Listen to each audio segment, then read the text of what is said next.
안녕하십니까, 낭만강사 홍사부입니다. 자, 오랜만에 또 큰 동영상으로 여러분을 만나 뵙겠습니다. 자, 오늘 준비할 동영상은 지금 남은 시점에서 어떻게 해야 합격과 연관졌을 때 가장 가성비가 좋은 행동을 할 수 있겠느냐라는 부분에 대해서 여러분들한테 3개의 팁을 드리려고 합니다. 자, 그러면 입시를 크게 나누면 대부분 수시파와 정시파로 나누잖아요. 그렇죠? 정시파는 수능을 대상으로 우리가 대학을 가려고 하는 거기 때문에 일단 뭐 수능을 잘 봐야 된다는 게 기정사실화 되어 있습니다. 자, 그러면 수시는 학생부를 기반으로 하는 전형과 논술을 보는 전형으로 크게 나눌 수 있을까요? 자, 그렇지 않습니다. 제 생각은 수시는 이렇게 나누면 맞는 것 같아요. 어떤 거냐면, 자, 그러니까 수시는 시험을 기반으로 하느냐 아니면 시험을 기반으로 하지 않은 인성면접과 교과 그리고 여러 가지 비교과를 가지고 가느냐로 나눌 수 있다고 봅니다. 자, 이 이유는 그것을 준비하는 방향이 전혀 다르기 때문이죠. 자, 오늘 찍는 이 동영상은 조건문제시를 기반으로 하는 구술면접고사와 논술을 준비할 때 이 시점부터 가장 효율적으로 준비하는 것은 어떤 방법이 있겠느냐라는 것에 대해서 여러분들에게 말씀을 드리려고 합니다.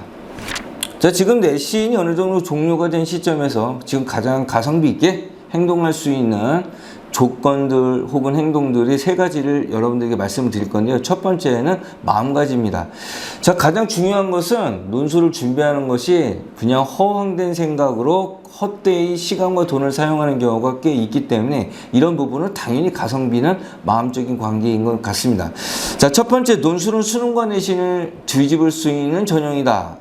일부는 맞고 일부는 틀립니다. 틀린 것은 돈 낭비, 시간 낭비가 될 수 있기 때문에 빨리 다른 방법을 찾는 게 좋겠죠?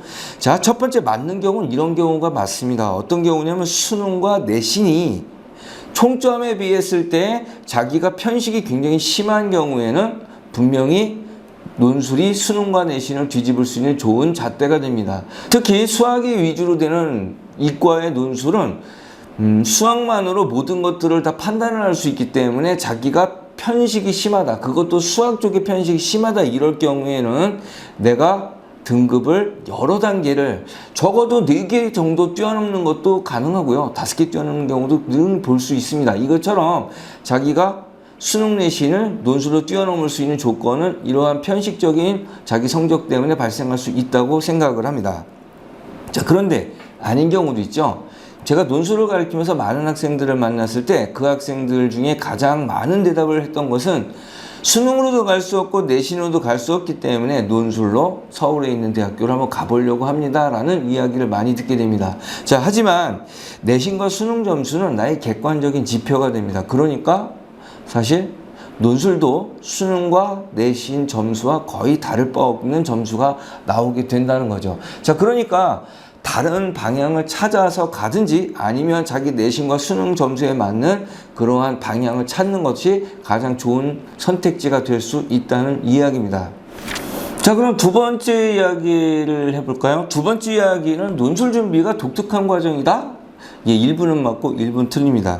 자, 일단 논술이 독특한 과정이다라는 것을 수긍할 수 있는 부분은 출제범위라고 생각을 합니다. 올해 처음 논술을 시행하는 고려대학교에서 제시한 모의 논술을 봤을 때 일단 미적분, 그 다음에 수투, 그 다음에 확통, 기하를 모두 적절하게 내고 있습니다. 4문제가 고루고루 출제가 됐죠. 자, 수능은 선택 과목을 선택을 하게 되어 있습니다. 그렇지만 다른 과목들은 안 해도 된다는 얘기입니다.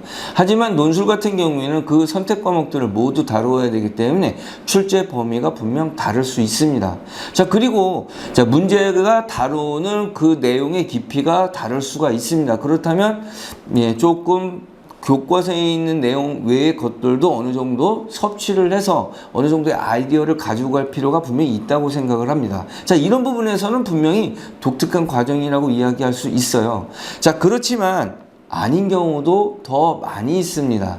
자, 무엇이냐면 문제를 접근하는 방식은 분명히 똑같은 논리 구조를 가지고 있습니다. 수능, 그리고 내신, 그리고 논술은 문제에 접근하는 논리 구조, 그리고 개념, 정의, 모든 방식들이 거의 동일하게 진행이 됩니다. 그것을 표현하는 방식에 대한 것들이 어떻게 진행될 건지에 대한 차이가 있을 뿐 분명히 동일한 논리 구조를 갖고 있습니다. 자, 이런 면에서 논술과 수능을 갈라서 나는 정시파야, 나는 논술파야 이렇게 이야기를 한다면 가장 안 좋은 결과를 맞을 수가 있습니다. 자, 왜냐하면 자기가 논술을 선택했다는 것은 수능이 나오지 않기 때문에 그렇다고 그랬죠. 자, 그렇다면 제가 분명히 요 전 주제에서 이야기를 드렸습니다.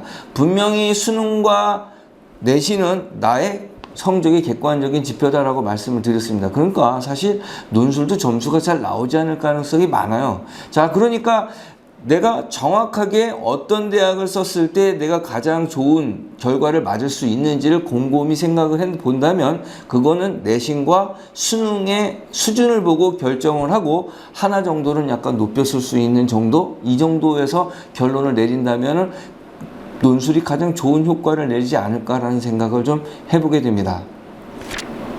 자, 세 번째입니다. 세 번째가 가장 중요한 요소죠. 여러분들이 지금 할 수 있는 가장 적극적인 그리고 가장 근본적인 그리고 가장 가성비 높은 행동이 될 수 있습니다.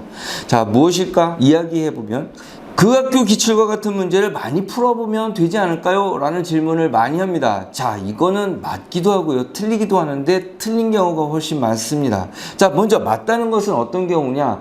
문제가 어떻게 출제가 되는지에 대한 것을 약간 가늠해 보는 부분은 분명히 맞습니다.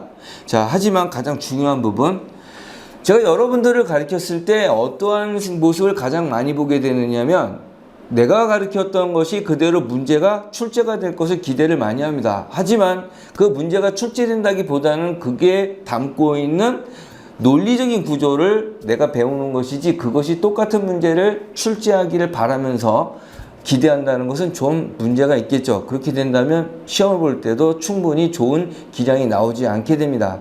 자, 이때 가장 중요한 행동적인 방향이 있습니다. 제가 여러분들을 가르쳤을 때 가장 많이 본 것은 어떤 것이냐? 논술을 배우러 왔는데도 불구하고 논술에 맞는 생각을 전혀 하지 못한다는 거죠. 어떤 거냐면 정의에 대한 거 증명을 전혀 하지 못합니다. 자, 미적분에서 가장 중요한 것이라고 생각할 수 있는 거 어떤 거 있을까요? 아마도 평균값 정리일 겁니다. 이 평균값 정리를 여러분들은 증명할 수 있나요? 롤의 정리를 증명할 수 있나요? 제가 많은 학생들을 보았을 때 이걸 증명하는 학생들이 그렇게 많지 않았습니다.